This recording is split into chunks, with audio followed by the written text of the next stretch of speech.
A guy. If you were into one-night stands, I would take you downstairs to my bedroom and I would fuck you. His statement makes me feel I can't even look at him. Multitude of things all at once. Well, I'm not into one-night stands. I figured as much, he says. Your turn. Quote, he's so nonchalant, he acts as if he didn't just stun me into silence.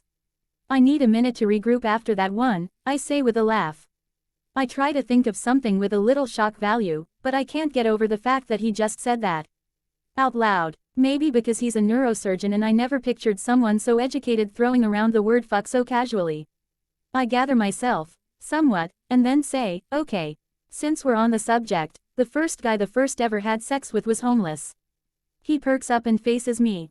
Oh, I'm gonna need more of this story. I stretch my arm out and rest my head on it. I grew up in Maine. We lived in a fairly decent neighborhood, but the street behind our house wasn't in the best condition. Our backyard butted up to a condemned house adjacent to 2 abandoned lots. I became friends with a guy named Atlas who stayed in the condemned house. No one knew he was living there other than me. I used to take him food and clothes and stuff. Until my father found out. What did he do? My jaw tightens. I don't know why I brought this up when I still force myself not to think about it on a daily basis. He beat him up. That's as naked as I want to get about that subject. Your turn. He regards me silently for a moment, as if he knows there's more to that story. But then he breaks eye contact. The thought of marriage repulses me, he says. I'm almost 30 years old and I have no desire for a wife. I especially don't want children. The only thing I want out of life is success. Lots of it, but if I admit that out loud to anyone, it makes me sound arrogant. Professional success, or social status. He says, both. Anyone can have children. Anyone can get married. But not everyone can be a neurosurgeon. I get a lot of pride out of that. And I don't just want to be a great neurosurgeon. I want to be the best in my field. You're right. It does make you sound arrogant. He smiles. My mother fears I'm wasting my life away because all I do is work. You're a neurosurgeon and your mother is disappointed in you. I laugh. Good Lord, that's insane. Are parents ever really happy with their children? Will they ever be good enough? He shakes his head. My children wouldn't be. Not many people have the drive I do, so I'd only be setting them up for failure.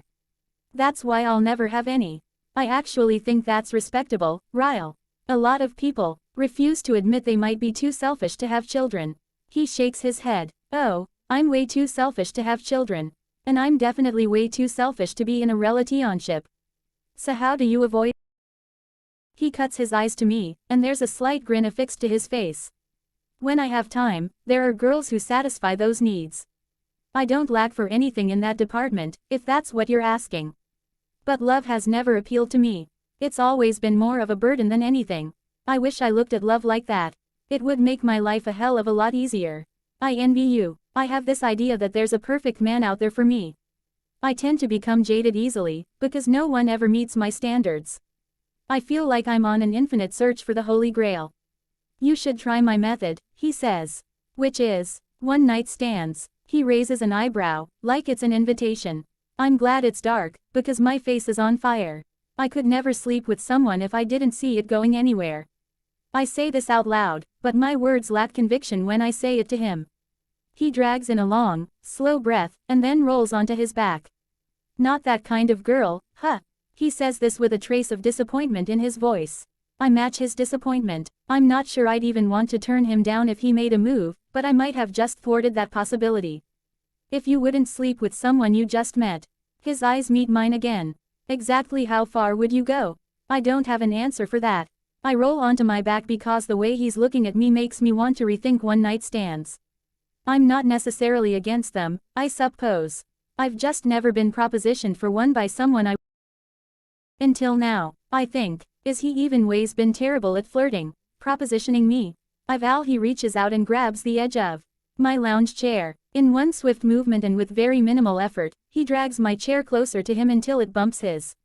My whole body stiffens. He's so close now, I can feel the warmth of his breath cutting through the cold air. If I were to look at him, his face would be mere inches from mine. I refuse to look at him, because he'd probably kiss me and I know absolutely nothing about this guy, other than a couple of naked truths. But that doesn't weigh on my conscience at all when he rests a heavy hand on my stomach. How far would you go, Lily? His voice is decadent, smooth, it travels straight to my toes. I don't know, I whisper.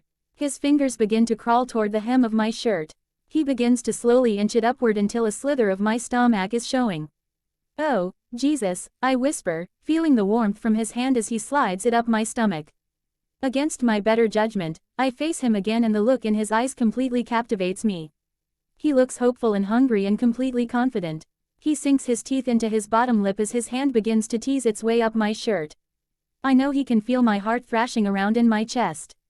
Hell, he can probably hear it. Is this too far? He asks. I don't know where this side of me is coming from, but I shake my head and say, not even close. With a grin, his fingers brush the underneath of my bra, lightly trickling over my skin that as soon as my eyelids fall shut, the piercing of a ring rips through the air. His hand stiffens when we both realize it's a phone. His phone. He drops his forehead to my shoulder. Damn it. One frown when his hand slips out from beneath my shirt. He fumbles in his pocket for his phone, standing up and walking several feet away from me to take the call. Dr. Kincaid, he says. He listens intently, his hand gripping the back of his neck. What about Roberts? I'm not even supposed to be on call right now. More silence is followed with, yeah, give me 10 minutes. On my way. He ends the call and slides his phone back in his pocket. When he turns to face me, he looks a little disappointed. He points to the door that leads to the stairwell. I have to. I nod. It's fine. He considers me for a moment, and then holds up a finger. Don't move, he says, reaching for his phone again. He walks closer and holds it up as if he's about to snap a picture of me. I almost object, but I don't even know why. I'm fully clothed. It just doesn't feel that way for some reason. He snaps a picture of me lying in the lounge chair, my arms relaxed above my head. I have no idea what he plans to do with that picture, but I like that he took it. I like that he had the urge to remember what I look like, even though he knows he'll never see me again. He stares at the photo on his screen for a few seconds and smiles. I'm half tempted to take a picture of him in return, but I'm not sure I want a reminder of someone I'll never see again. The thought of that is. It was nice meeting you, Lily Bloom. I hope you defy the odds of most dreams and actually accomplish yours. I smile, equally saddened and confused by this guy. I'm not sure that I've ever spent time with someone like him before, someone of a completely different lifestyle and tax bracket. I probably never will again. But I'm pleasantly surprised to see that we aren't all that different. Misconception confirmed. He looks down at his feet for a moment as he stands in somewhat of an unsure pose. It's as if he's suspended between the desire to say something else to me and the need to leave. He glances at me one last time, this time without so much a poker face. I can see the disappointment in the set of his mouth before he turns and walks in the other direction. He opens the door and I can hear his footsteps fade as he rushes down the stairwell. I'm alone on the rooftop once again, but to my surprise, I'm a little sad.